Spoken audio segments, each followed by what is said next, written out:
A Day in My Life, mapa 17 years old, becoming mom on March.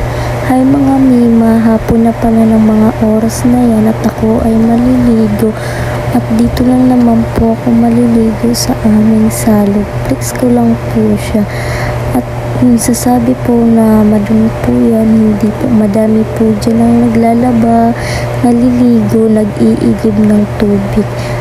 Pababa na nga po ako ng mga oras na to mga Mima, kasi nga po hapon na ng mga oras na to at madami pa akong gagawin ng mga gawaing bahay. So ayun mga Mi, fast forward na nga po, nandito na nga po ako sa salog at maliligo na po ako. Hinugasan ko nga pala muna dyan yung tabo dahil po ay madumi mga Mima. At yun na nga po mga Mi, sa sobrang pagmamadali po hindi po na-play yung video kaya po putol. At yun na nga po mga Mi, nagbabalaw na po ako ng mga oras na yan dahil tapos na ako magsabon at shampoo at magkuskus dahil nga po mga Mi, hindi po na video kasi po putol. Yan ang pagbabano na lang po ang na-video ko. At yan po mga Mi, binabrush ko na po yung chanelas ko at yung paa ko para naman malinis. Hindi kasi ako sanay na madumi palagi yung paa ko kaya palagi kong binabrush pag naliligo ako mga Mima. At yan na nga po mga Mima, pagpasensyahan nyo yung boses ko kasi po pause po ako mga Mi, kaya po yung unang vlog puro text lang po at saka background music kasi nga po wala po talaga akong boses na may labas ng araw na yun kasi sobrang paus na paus ako mga Mima. At yun nga mga Mima, na-realize ko na hindi pala madaling mag-vlog kasi nga mga Mima, hindi pwedeng mawalan ka ng topic. At saka mga Mima, kailangan mo talaga ipaliwanag lahat ng gagawin mo mga Mima. Kailangan mag-isip ka na mabuti kung anong itatopic mo at sasabihin mo sa vlog mga Mima. Kaya sobrang hirap mga Mima. At kailangan mga Mi, lahat ng mga gagawin mo ay naka-video para lang may content ka at may post man na may upload sa Facebook, sa TikTok. Kaya mga Mi, sobra talagang di-struggle ako. Sobrang hirap. At ayun mga Mi, mga oras na yun, papasok na tapos na maligo at nalaglag pa nga yung brush sa yung toothbrush. At isa rin mga Mi sa mga pinakamahirap sa pag-vlog is yung mga basher mga Mi. At sa mga oras na yan mga Mi, nililinis ko na nga pala dyan yung lagayan namin ng plato mga Mima at pinunasan ko na din po yung lamesa dyan mga Mi. At pagkatapos ko dyan, dito naman ako sa ilalim ng higaan namin mga Mima at dyan sa lalagyan ng mga damit namin mga Mi. Pinunasan ko nga pala dyan sa ibabaw ng lalagyan ng damit namin mga Mi kasi nga po is madumi mga Mi at inayos ko lang yung mga damit namin kasi ang gulo-gulo na. Ayaw ko pa naman na nakakakita ng magulong mga Mima. At ayan mga Mi, ginilid ko yung mga balde na yan kasi ginagawa ba naman ng partner ko na upuan. Kakainis kahit hindi naman upuan.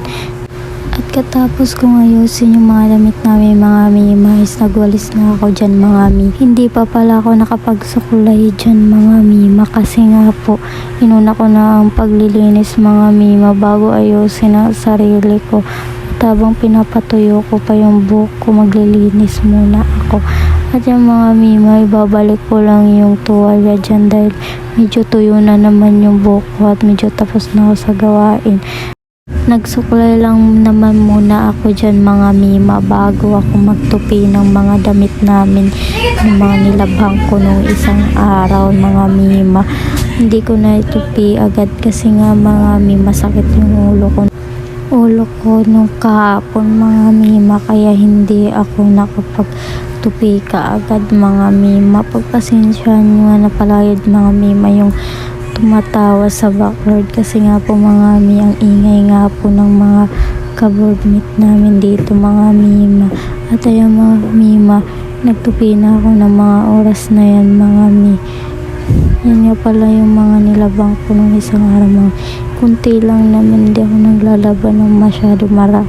May mga Mi pa kunti-kunti ng paglaba ko kasi dalawa lang naman kami pero halos Sa isang linggo, 3 beses akong naglalaba mga mi kasi nga ginagamit palagi ng partner ko yung mga damit. At saka yung mga nilalabang ko madalas mga miss yung mga itim na damit mga mima kasi ayaw ko pagamitin sa partner ko yung mga puting mga damit mga mima kasi sobrang hirap nga naman kasing maglaba mga mi. Kuskus ka ng kuskus mga mi, ang hirap matanggal ng dumi mga mima.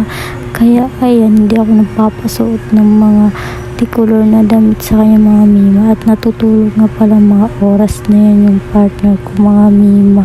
Hindi siya kasi pumasok nung araw na yan mga mima kasi nga masakit daw yung ngipin niya kaya ayan pinabayaan ko lang matulog siya dyan mga mima. Nawawala na tayo sa ginagawa ko mga mima kaya balik na tayo.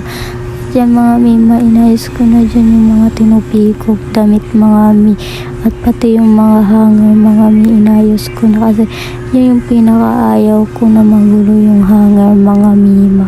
Kaya ayan mga mima, inayos ko na muna mga mi. At ayan mga mi, hinigising ko na nga pala dyan yung partner ko kasi anong oras na dyan mga mi. Ginugulo-gulo ko na nga siya sa pagtulog niya mga mima kasi wala lang, trip ko lang gisingin siya mga mima kasi wala akong makausap mga oras na yan at saka naman mga mima tinatamad na ako mag cellphone mga mima kaya gusto ko nang kausap kaya nagising ko siya ng mga oras na yan mga mima. At yun lang mga mima, at kung umabot ka sa puntong ito ng video na to, maraming salamat sa panonood mga mima.